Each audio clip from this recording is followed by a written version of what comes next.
Can you see the whole screen? Yes. Okay, perfect. All right. Thank you, everybody, for joining today. Today, I'm going to be presenting contact tracing SQL APIs that were introduced into the Oracle database, automatic and scalable. They're included in every Oracle database license. My name is Dan Geringer. I'm going to be co-presenting with Carsten, who will be doing the second half. I really appreciate the opportunity to present here, especially following that great Apex presentation that we just had. And we'll be showing these contact tracing APIs. First, I'll describe them, and then Carsten will actually show how they can be easily integrated into Apex. So I work for the Oracle Spatial and Graph development team. And Spatial is a very powerful feature. It's a powerful feature of the database. You can store geometries, points, lines, polygons. You could do location tracking or geofencing. We have network tracing. And what I'll be talking about today is a new feature which was added is contact tracing. It also includes geocoding, linear referencing, topologies, 3D, LiDAR, raster. So you can see it's a very rich set of functionalities of which I'll be covering a powerful, but you can see just one component of spatial features. We also have services, mapping, geocoding, routing, OGC web services, and Spatial Studio. These are deployable components within Spatial. So what I'll be focusing on today are these two, you could say relevant, but very powerful new APIs in Oracle Spatial for contact tracing. I'm going to go over and describe API number 1 and API number 2. So there's two APIs. One of them is, I call it the swipe in-out contact tracing. No GPS data is required for this one. It's simply a time overlap API, and I will go into a lot of detail on that as well. And the second API is proximity and time-based contact tracing. This one does require GPS tracking. So this one is a GPS tracking based. This one is no GPS tracking. So let's start with API number 1. So you may have on buildings, when you go in with your badge, sensors that you swipe your badge. So sensors on buildings, the sensor could be on a floor, the sensor could be on a specific room. And if you swipe it in and out, the sensors record whether you went in or out of the room, and along with the timestamp of when that event happened. What does this API do? It reports users that shared the room at the same time. So it does time overlap analysis. Very important, it also not just whether users shared a room, it reports something called duration, or how long those users were together. API 2, that I'll also go into more detail afterwards, is a proximity and time-based contact tracing. This one does require GPS data. So if you have a GPS collecting, excuse me, collecting GPS points of as you're moving someplace, collecting your track, in other words, your position and your time. What this API does, it can compare multiple users' tracks. So a user's track to other tracks. The API will report the overlap when the two tracks overlap in proximity, or basically spatially overlap each other, but more importantly, proximity and time. So this is a spatial temporal API. So you can have two people in the same place, but maybe they were in the same place 2 days apart from each other. So that would be a spatial match, but that wouldn't be a spatial and temporal match. This API does both. It actually combines proximity and time.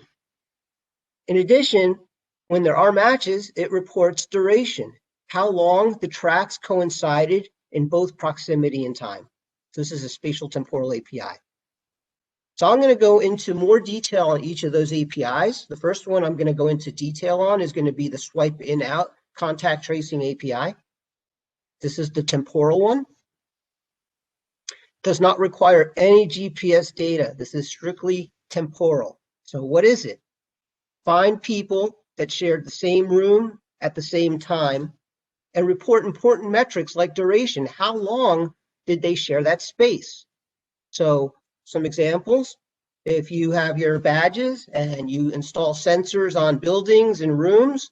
So for example, a college might install sensors on the classrooms, where before you go into the classroom, you swipe to go in. When you leave, you swipe to go out.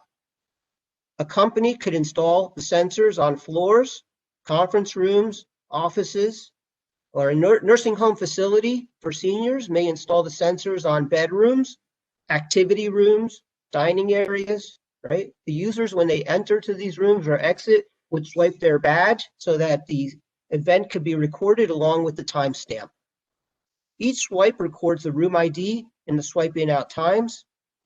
What does the API do? It can automatically identify anyone that shared a room with someone else that was positive, if that's what you were looking for. And in addition, it can report how long did they share that space, the duration, of which you may want to notify others that were exposed to possibly quarantine. So let's talk about the data model. It's very simple. That's the key feature of these two new APIs. Their data models are very simple, and the API is very simple to use, and we'll demonstrate that as well. So here's a sample table, a simple data model. You can see that we have a user ID. So this would be your unique ID for a user with their badge. There's the swipe time or the Oracle date of when a swipe occurred, and was it an in or an out event. Building ID would be the building that the identifier, it's a string. In this case, I'm showing building 1. And optionally, you can have a floor ID and a room ID. So those are all the columns. Basically, the only required columns are user ID, swipe time, in, out, and building ID.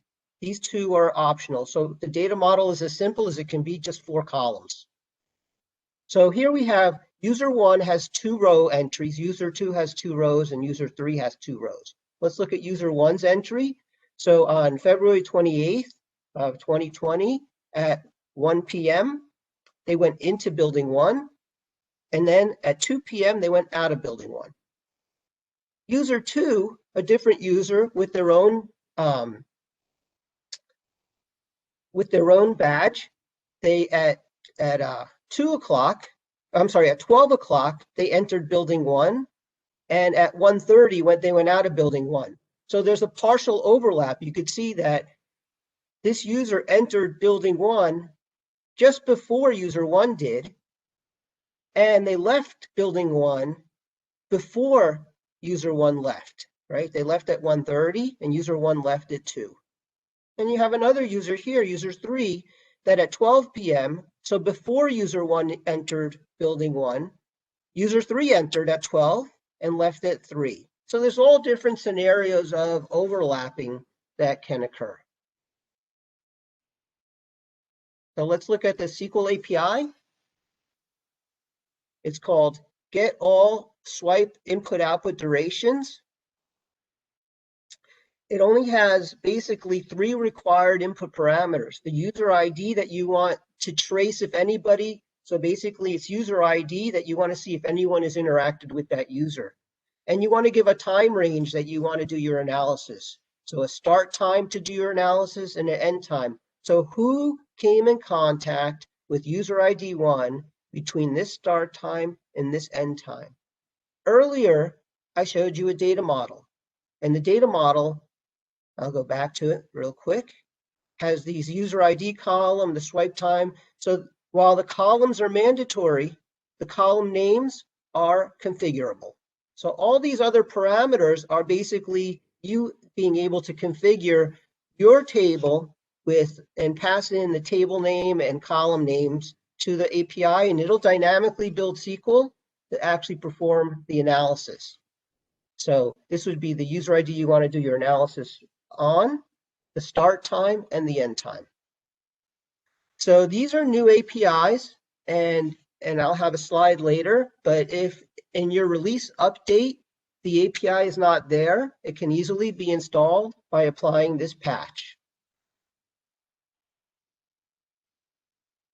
So let's look at a demo. I'm going to do a SQL developer demo.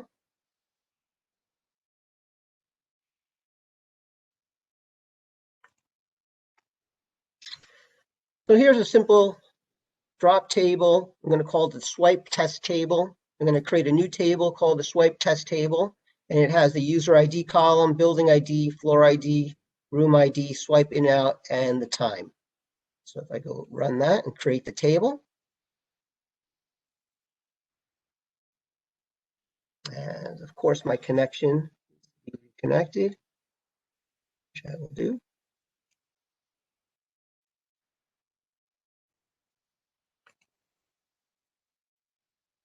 I had it all set up. Here we go.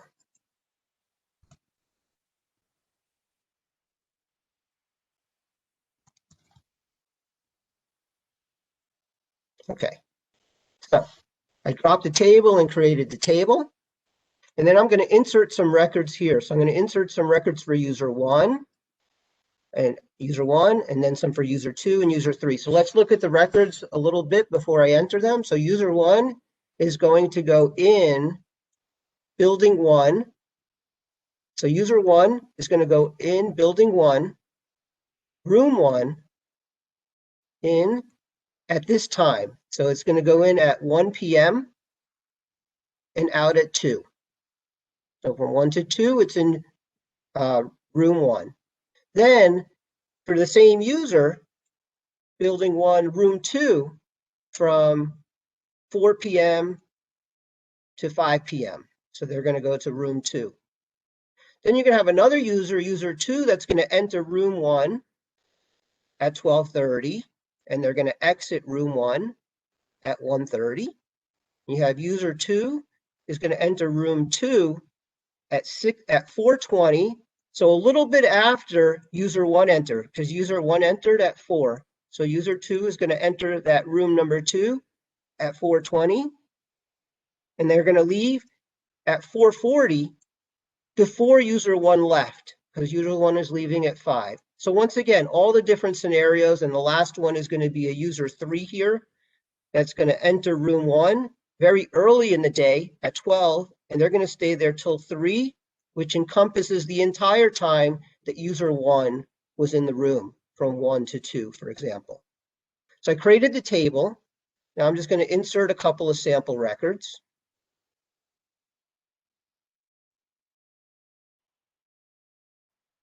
All right.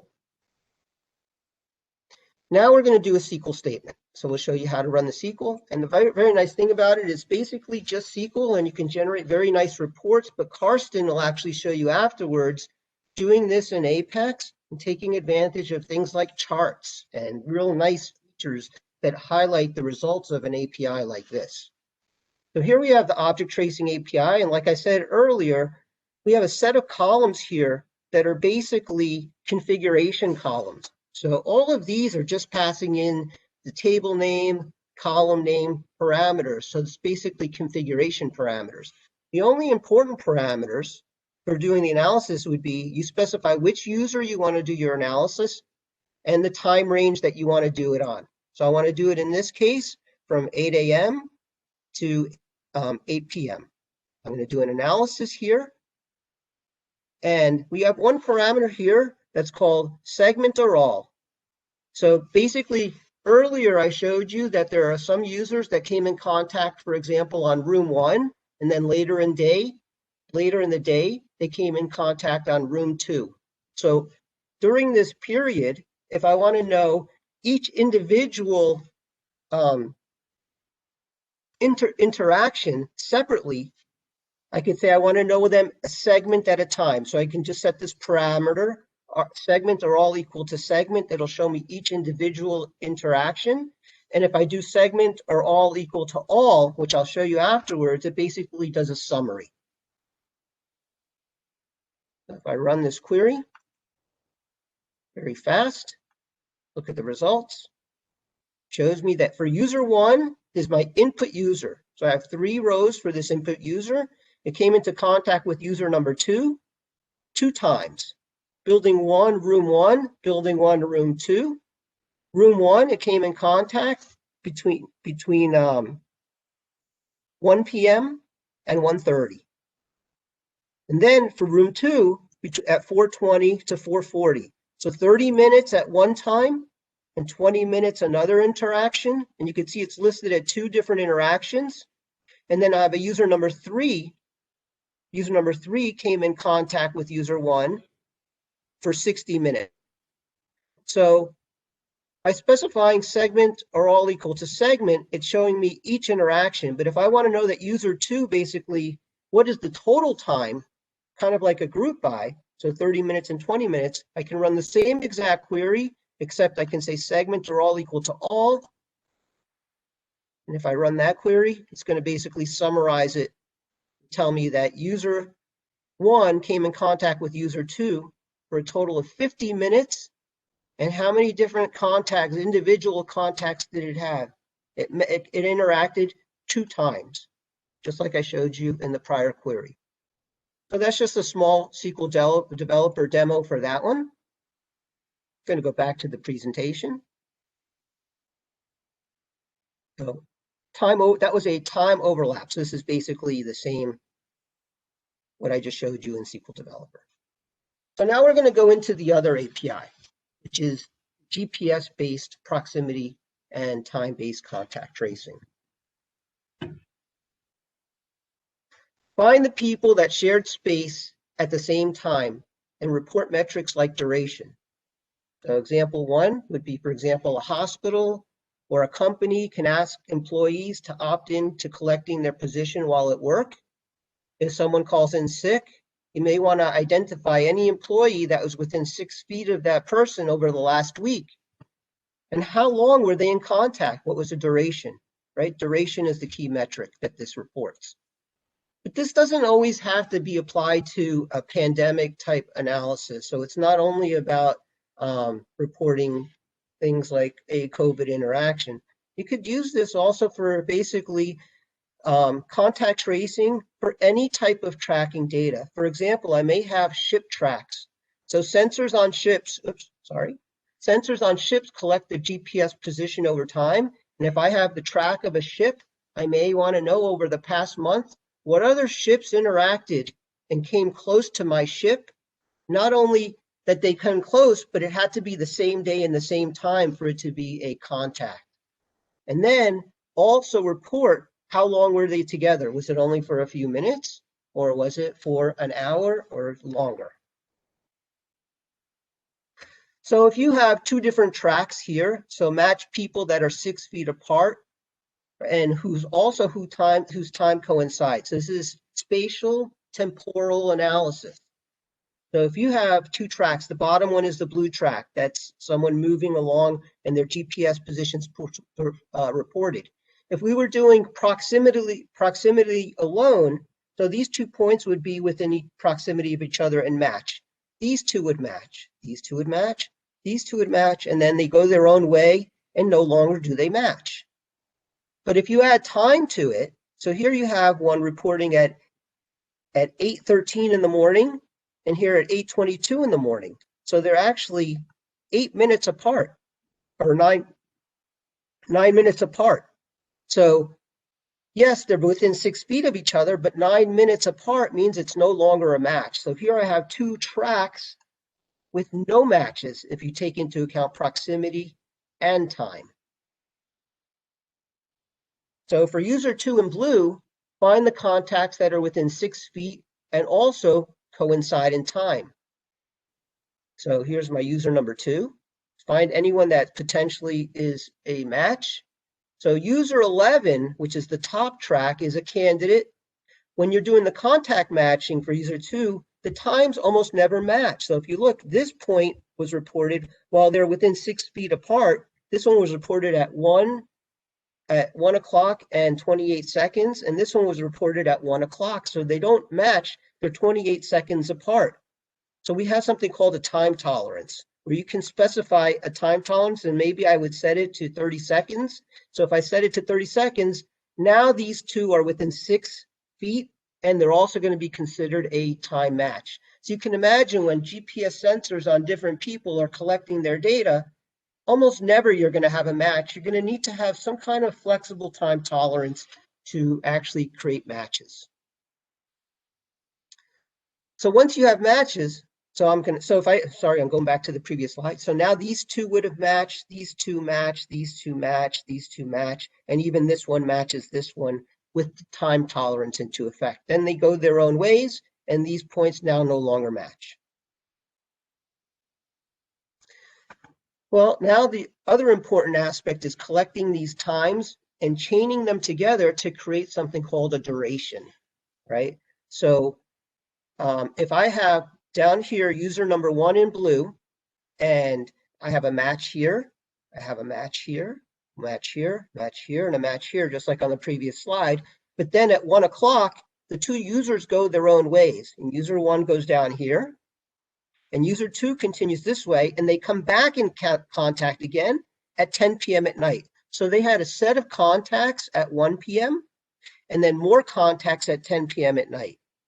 So when you're calculating the duration, we also have a configurable chaining tolerance. For example, I don't want this chain that ends at 1 o'clock to be chained to another contact at 10, because that would have added 9 hours of a duration where they really were not together. So I want these to be two separate chains. So I can say with this configurable parameter, if they're more than 60 seconds apart, don't chain them. Or if they're less than 60 seconds apart, chain them. And when you're chaining them, you're accumulating a duration. So this set of points here created one chain for a 2 minute and 40 second duration. And then these, a second chain for 1 minute and 48 second duration. So I have two different chains. And we can report them in the API as two separate chains, or we can actually do a summary like we did earlier. A total time over the entire day would have been a 3 minute or a 4 minute and 28 second duration across both chains. So the API can report individual chains or a summary. Once again, a very simple data model for tracking. So only 3 required columns. You have your user ID column, your timestamp, Oracle date, also Oracle timestamp is supported. And then you have your point geometry, which is going to be your coordinate location. I have about 5 more minutes to go. And then after that, I'm going to pass it over to Carsten. But we're getting very close to showing you the rest of the API and passing this over. So there is also one question from Christy Constantine. If you can look in the chat, the question sounds like this. Can we save it to the end? Because I'd like to make sure I get through the presentation, and then we'll take questions at the end. Okay, sure. Thank you. Okay. So you have a point. This is the location. So you have your time and the location, which could be specified as an SDO geometry, but we also have an option for specifying it as 2 separate columns, a longitude and a latitude column. So we can do that as well. Then we have this optional data's number column and an accuracy column. The accuracy column is an interesting column. It's basically if the GPS position that was recorded has some accuracy issue, a value can be associated. For example, 0 meaning it's extremely accurate, 3 means it's plus or 3 meters, or plus or minus 3, and you may say that that's the accuracy of that one. And if it has something, a high number like a 45, when you write the query, you can give it a number and say, basically, only consider my points with an accuracy level less than 8 or less than 5. And then basically anything above that, which is not accurate, gets eliminated, won't be considered in the analysis. So some optimizations: leverage native spatial indexing for scalable spatial searches. So once again, this is just creating a spatial index. Create ordinary indexes too, and if your table is partitioned on time, create local indexes. Partition large tables by time. And this is actually a very powerful feature for performance, is attribute. This is not a spatial feature, it's something in Oracle to do interleaved attribute clustering. And this really helped performance. So basically doing attribute clustering on time, longitude, and latitude. So what that does is it organizes the data on the disk where times and longitude, latitudes are close to each other on the disk. So when it does the analysis, it's actually touching less data blocks. It's a very nice feature, attribute clustering. This is an optimization for You can see that we do a lot of number analysis, so number arithmetics. For example, in Oracle, if you have date columns, you can take a date like January 1st of 2020 and subtract January 1st of 2019. And Oracle will return the result in days, so like 365 days. But for my testing, number arithmetic is about 3 times faster. So basically, it's what we do is we have an optional column called data's number, and you can populate it by taking some reference date that's older than all of your data and taking your capture time and subtracting that reference date. And it basically, it's like a normalized value for your date, but stored as a number. And then the API actually leverages that, and it's about 2 to 3 times faster. So we summarize, and I have some place where I summarize all different optimizations. But if we look at the API again, highlighted here in gray are basically a bunch of table names. So this is to make the API configurable. You can pass in the table names, the column names, etc. But really, and the accuracy value to eliminate things that are beyond that are not accurate enough. But really, the only parameters you need to specify to do the analysis are the ones here at the top. The user ID that you want to perform a trace for. When do you want to do it? Give it a start time and an end time. What's your distance? The distance could be 15 meters. It could be 6 feet. And then that time tolerance and chaining tolerance parameters that we talked about earlier, configurable parameters. Once again, if the API is not in your 18 or 19 C date release update, you can apply this patch and it'll be installed. So now I'm going to do a very quick SQL developer demo for this API. And then after that, we will hand it over to Carsten. So here is the contact tracing API. So I have a user number 23. So well, before I do that, all these parameters are the configurable column name parameters. The only ones I really care about right now are going to be these. So the user ID number 23, I'm going to do an analysis from 12:49 to 11:54. So 12 in the morning to 11 at night.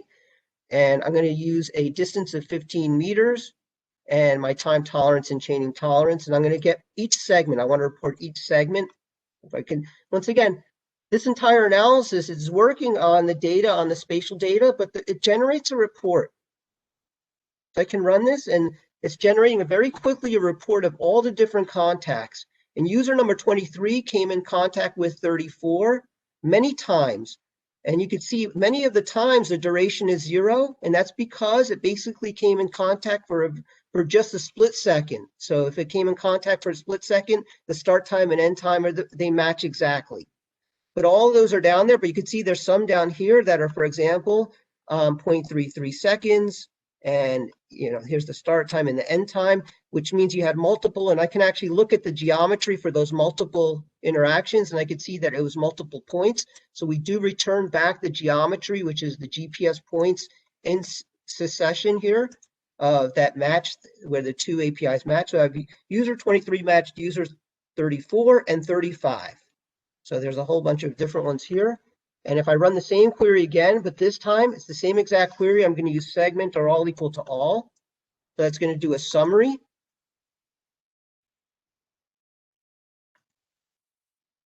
And basically it combined, in that 1 day period, there were 21 different times that user ID 23 came in contact with user ID 34, and user ID 23 came in contact with user ID 35 15 times, and it came in for a total of 2 minutes and 12 seconds. And I can look at the geometry for that too. So very nice SQL API. You can do, and I just go back to the presentation real quick.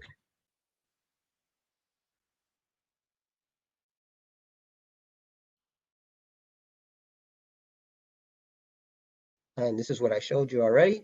So we have 2 contact tracing SQL APIs. These are resources. There's a blog URL. Here's a blog. And it's very nice. The blog actually contains a supplement, which includes a copy of the presentation, sample data and queries for both contact tracing APIs, and also best practices to optimize the performance for the GPS tracking based API. Once again, I mentioned if it's not in your release update in 18 or 19, you can apply this patch. No cost. This is included in every spatial feature, included in every Oracle database license, automatically identifies contacts and reports duration. Scalable leverages Oracle Spatial database partitioning, parallel query. I even ran this on a ship tracking application with over 2.3 billion records, weekly partitions, and I got answers in just seconds.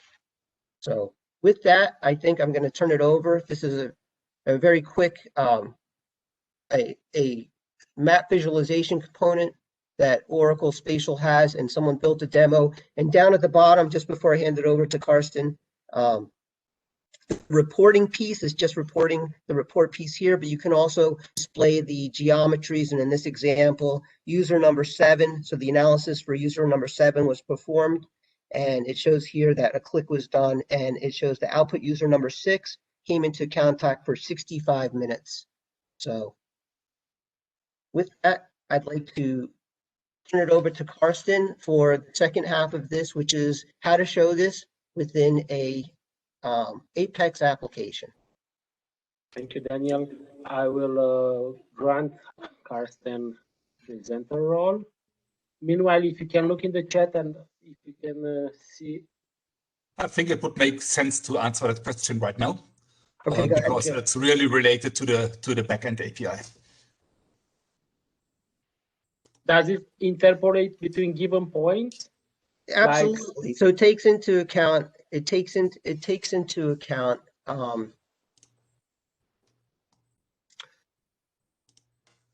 Does it interpolate between the points? No, I guess it doesn't interpolate between the points. It's actually looking at the points themselves.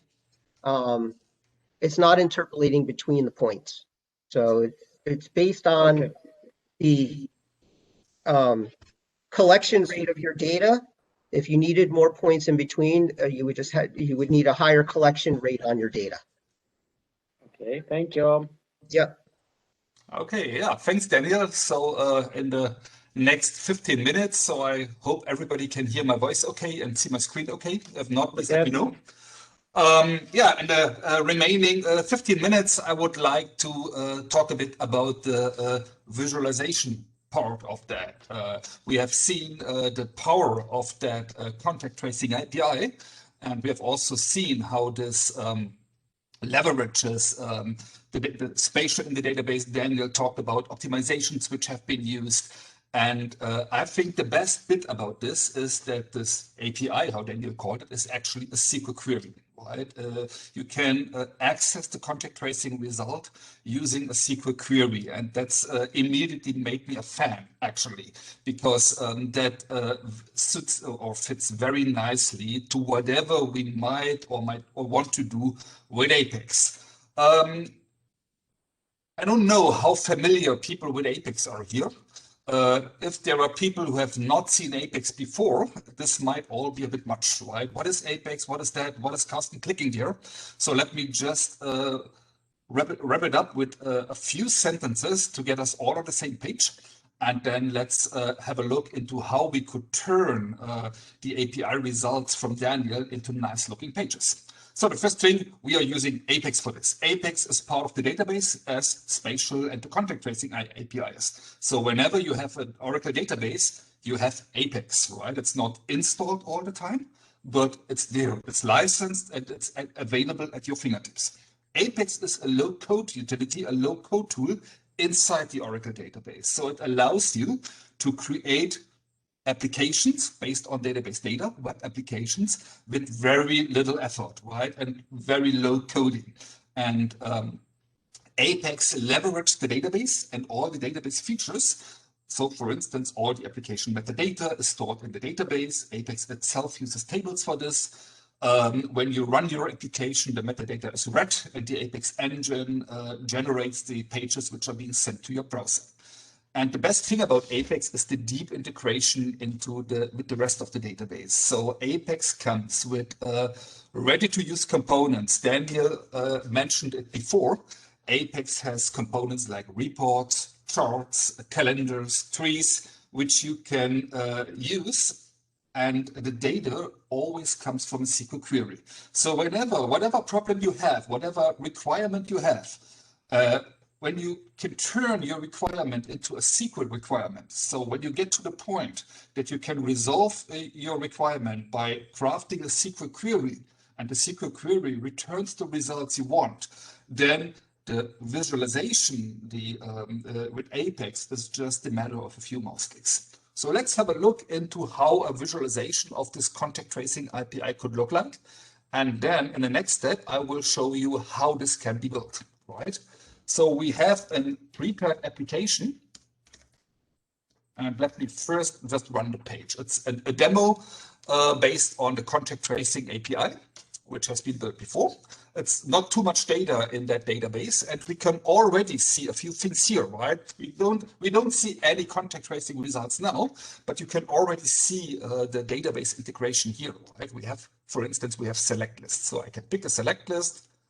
I can pick start and an end time, right? And then we see a report with matches, and we even see a map.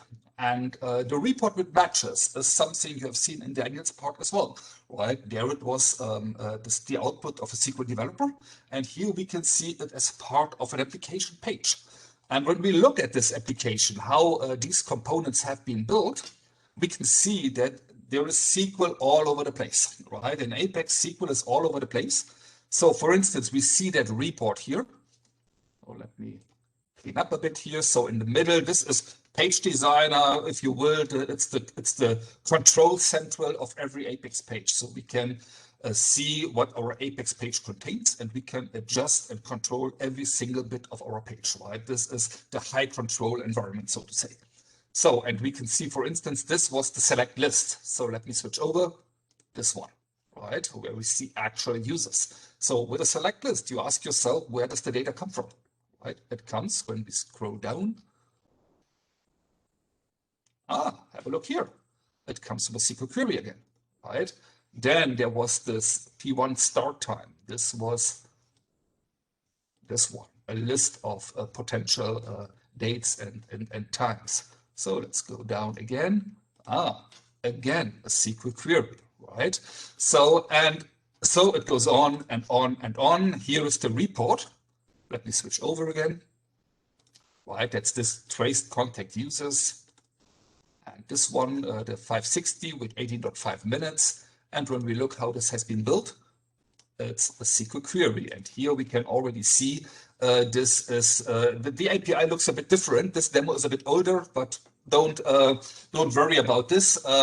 This is actually the same thing, right? We are calling the API, which Daniel has shown before. We are passing in parameters, and the API returns result rows. And unlike just displaying them in SQL Developer, Apex makes up a nice report, right? And the report has columns, right? And the columns have, as we can see here, format masks. So just with declaration, we can take care of a nice display, right? And that's not new. So if you have worked with Apex before, you have done this so many times before, right? Not a difference. The interesting bit might be that map component here, right? Which we can see here. So we can, let me scroll down a bit so we can zoom in. So, and here, this, for instance, this is a totally different angle or point of view onto the contact tracing data. And here we can also see how the time tolerance comes into the picture, right? So the blue path are the GPS points of user 541. So we are currently watching user 5.41. And he went through Boston, and the blue dots were recorded, right? And wherever we see a red dot, there we have contact with our blue user. And in summary, this contact was for 18.5 minutes. And when we adjust this one to 5 meters, you see the blue dots stay the same because that didn't change, right? But if we reduce the distance to 5 meters, we can clearly see there are less contacts to the user 560. And we can immediately see the value of a map display, especially for that kind of data, because now this really becomes a picture in your mind what actually happened, right? And even that when we go up to 20 meters, right? Not too much, it's just 1 minute more, we hardly see a difference, but the map display actually tells you, gives you the real picture of what happened here. Of course, this is all demo and artificial data, so that's as nobody went through Boston taking this path. But you can clearly see how this works and how the visualization of this data looks like. So, but how can we get a map like this into Apex? And I have a few slides for this. So first of all, Apex, at least today, does not have a native map component. So when we, for instance, let's create a new page, right? And here we can see all sorts of page components. So we could create a blank page, a report. We could, and in a report, there are several variants of reports we can create, right? We can create interactive report, an editable interactive grid, a classic report with form, list view, and so on. Faceted search is there, but there is no map here. Let's have a look. Form, master detail, plugins. That will be interesting. Chart, maybe a map is there, but not really, right? There is no map in Apex. So right now, today, Apex 20.1, Apex 20.2 does not have a native map component. But that leads to the question, how did that map get into the app? And this brings us to one of the sample applications in Apex. So if you go to the app gallery and the sample applications, you will see a list of ready-to-use applications which you can install and then try out. And one of these is the sample geolocation showcase. It's already installed here.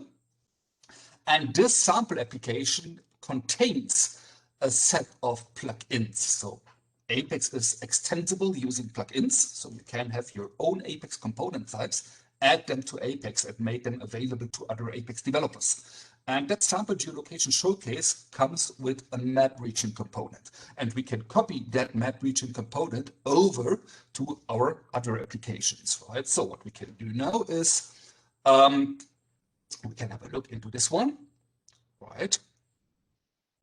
Run application.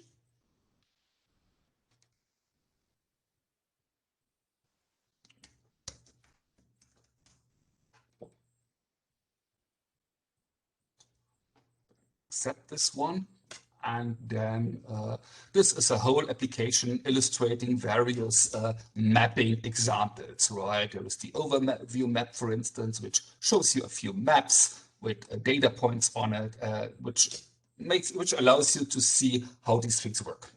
Okay, let me now switch environments, please. I have a different environment prepared, which is a bit more snappy. It doesn't have the contact tracing API, but it allows me to better illustrate how the mapping API does work, right? So I prepared an empty application, and it's important to keep in mind that the contact tracing API at the end of the day returns a SQL query, nothing more, right? So I will now use another SQL query, but visualizing the contact tracing API would work exactly the same way. So I have prepared, or I have an earthquake table here.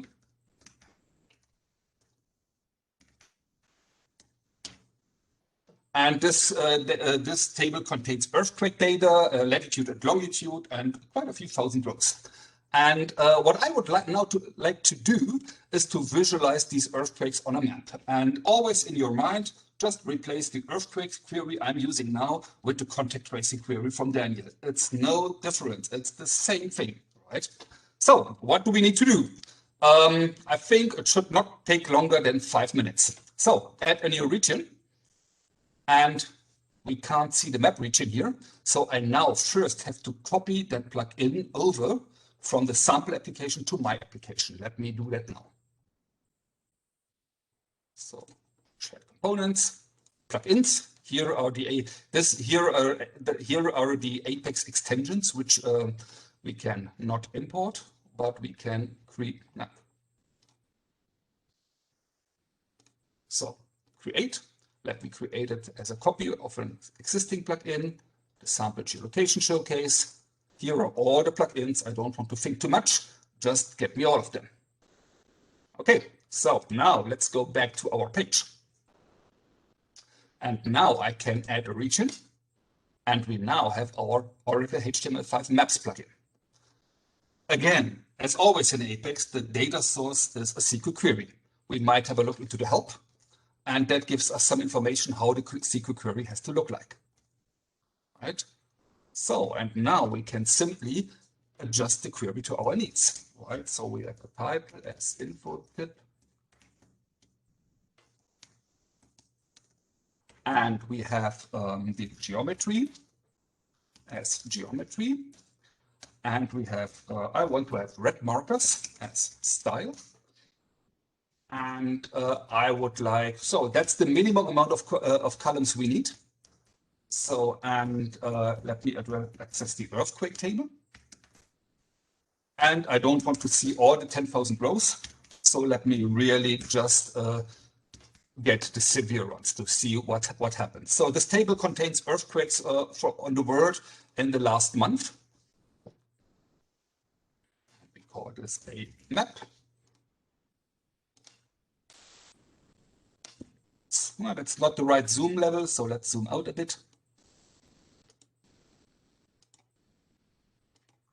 And we can already see a few, right? And here are the earthquakes with a magnitude of more than 5, which happened in the last few months, right? It just took me a few minutes to get that to get those, right? So we can also, you might not like these markers. You might like the others more, which we have seen in the contact tracing example. So let me adjust this, and I want to have a circle with 4 pixels, with 4 pixel size as marker size. So we configure this a bit differently. Run the page again, and now we have this one, right? So we could now add some interactivity, and you can see how easy it is to visualize data in Apex, right? So I want to have the magnitude. Now let me add a filter and create a page item. So I will want to have a text field, meaning mag, and whenever this changes, right, I want to refresh the map region.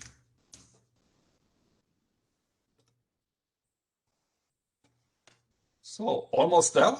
The only thing we need is to replace that hard-coded value with our variable and declare that the query is dependent on that variable. And I think that should be pretty much it. So nothing, we can see nothing right now because we didn't type in anything. So let's start with 5. And here we are. Let's start with at 4, and we get more. Even more with 3, right? Even more with 2.